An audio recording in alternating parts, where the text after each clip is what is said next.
What's going on, viewers? What's going on?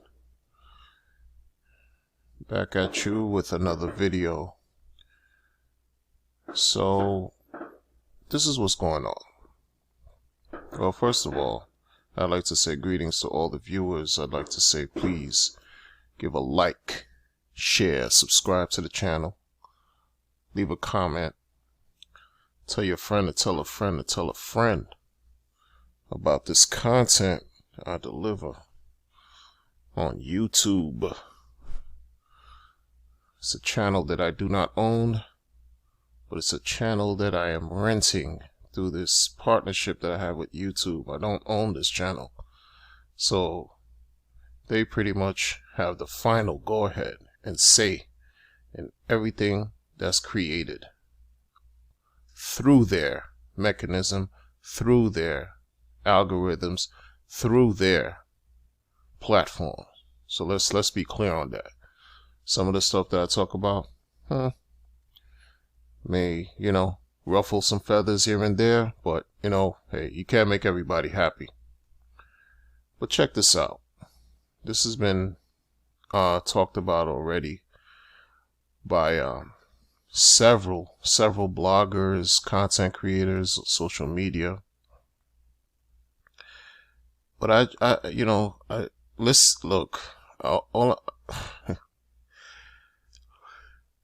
Look at this picture for a second.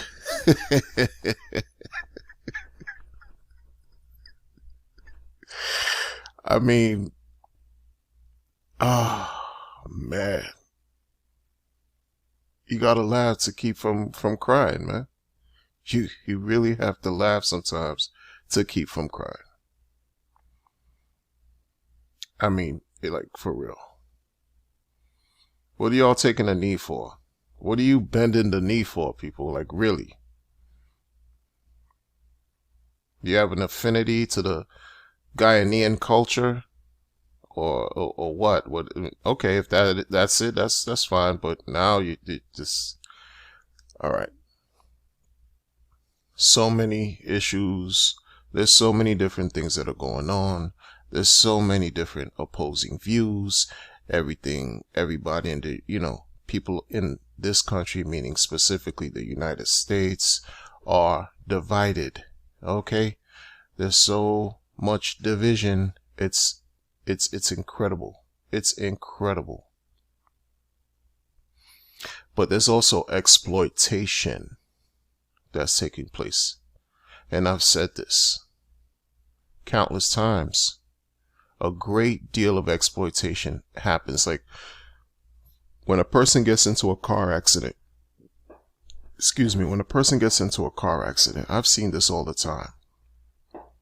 Not all the time, because I don't see car accidents all the time, but the few that I have seen, I've seen people just stop their cars, and at some point, instead of assisting the person that got hurt in the car, I've seen people come out of their cars and hand over their business cards to the victim, who's purportedly banged up and hurt and seriously injured. No, the person would just hand them the card and leave out of nowhere. I've seen this with my own eyes. I've seen people just come out of the woodwork, stop what they're doing, and just go hand over a card and then call 911. Why do I say that? Is because 9 times out of 10, those people are lawyers, or someone who knows a lawyer, brokering some kind of attorney relationship for the victim. Exploitation, people. Now, this right here, this image you're seeing with Nancy Pelosi and the rest of these individuals here, supposed to be elected leaders, politicians. Now they're trying to appease and show their affinity and connection with anyone who can be of the culture of some type of Africanness by wearing this garb. Come on, man. Come on, man. Folks gotta see this. Like, you see it, and it's like, this is almost like trolling. For those in the internet world, this is similar to trolling. This is similar to trolling. Like this right here, it's just a picture is worth 1,000 words. Picture's worth 1,000 words. You know, for the interest of time, you know, a person could just dissect this a million different ways. This is just, I mean, what are we doing? They take people for a joke. They think people are stupid. They're insulting intelligence. This is what's happening here. This is what's happening here. Forget about people being asleep and brainwashed and everything. They just showing you to your face. It's just crazy. It's crazy. In the midst of a supposed pandemic, in the midst of supposed economic hardship, in the midst of all types of issues coming up with social injustice, police brutality, these people gonna take a knee. And what will this solve? Is it what they try to secure their seat? So when people get a chance to vote, so that they could, retain their position. Many of them have been in government for decades. Anyway, I've often heard so far people talking about protests. There's so much rhetoric. There's so much, and miss me with the whole talk about. Well, before I go there, I'll probably get back to that on another video. There's so much talk about protests. There's so much talk within the protests about the injustices, right? Very little. Well, there's also talk about solutions, but at some point, things just remain in the ether, where there's no action to substantiate the thoughts. There's no actions to substantiate the words, to support the words that are being hurled left and right from many sides on how to right this wrong, right the wrongs that have been done, right the wrongs that have been inflicted, right?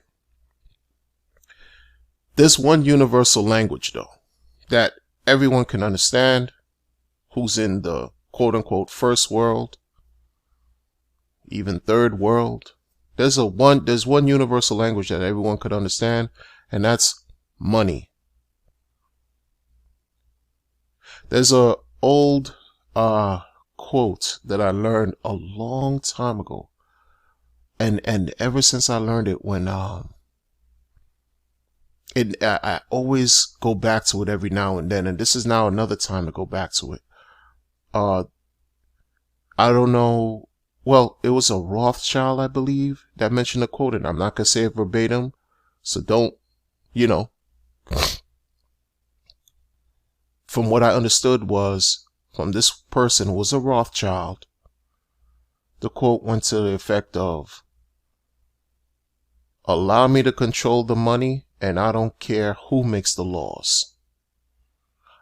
If you allow me to have control over the money, I wouldn't care who makes the laws." That's just my take on it. That's my interpretation. You can do the research and you can find something similar to what I'm saying, because I'm not quoting it verbatim. What I'm saying is this: when people want to protest and you really want to make yourself heard, you hit them in the pockets. You hit them in the pockets. People understand currency. People understand finances. People understand economics. You see where everything is going. This Rothschild, who's supposed to be a member of a greater family, the Rothschilds, is understood to control the largest portion of financial resources known to man. This is why he can freely say, or had said, if he has control over the money, he doesn't care who makes laws, who's in power, who's governing anything, because he has the money. He controls it. You want to hit people, you want to make people really understand your position and listen to you so that you can create some type of change and revolt. Use it through currency. Use it through money.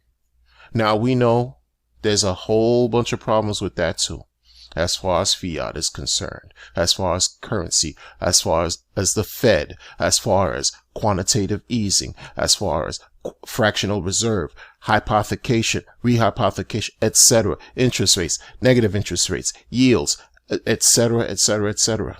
But guess what? This right here, when you're talking about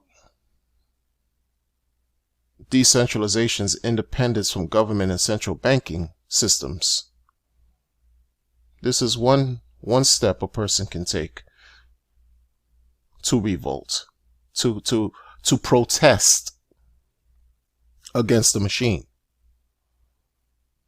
Okay? Bitcoin. Start there. Understand and learn what Bitcoin is about.